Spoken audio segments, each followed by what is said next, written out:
Hi everyone, this is Danish living. Do you have any idea about the price differences of watermelon between China and Denmark?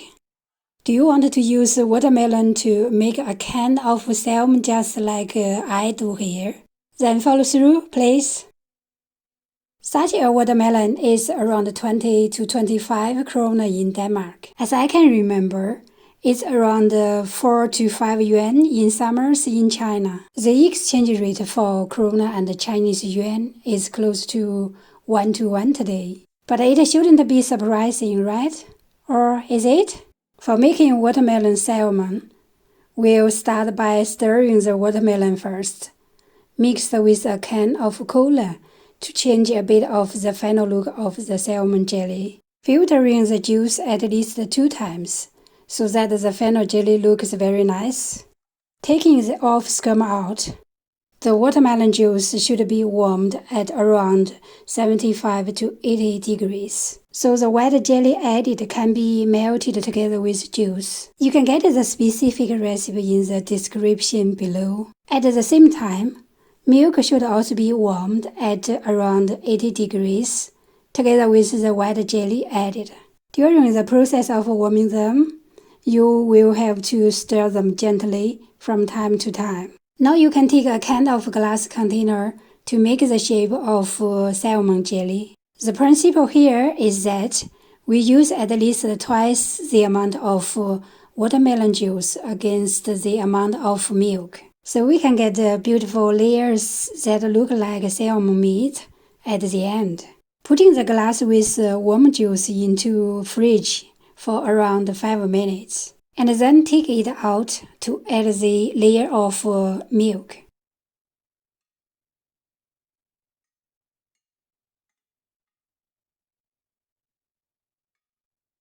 When there are some bubbles, you can break them by using a toothpick or something else that is sharp to break them quickly, and then putting it again into the fridge for around 4 minutes, and take it out again to add the layer of juice. Repeating this process to get the layers you want. When there are more layers, you should slowly add the warm milk and juice instead, since the previous layers are also very soft. Otherwise, they will be destroyed. After finishing all layers, the jelly should be staying in the fridge in more than 1 hour. Since the salmon meat is not so thick, in order to mimic the meat, it's better to not have so many layers.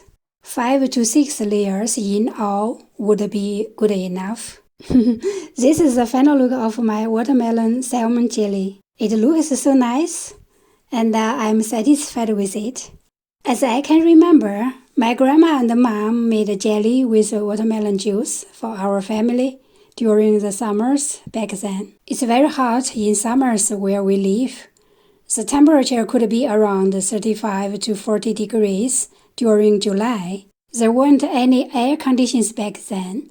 People usually had such cool jelly to feel better in such scorching days. As kids, we were very glad for having this kind of food.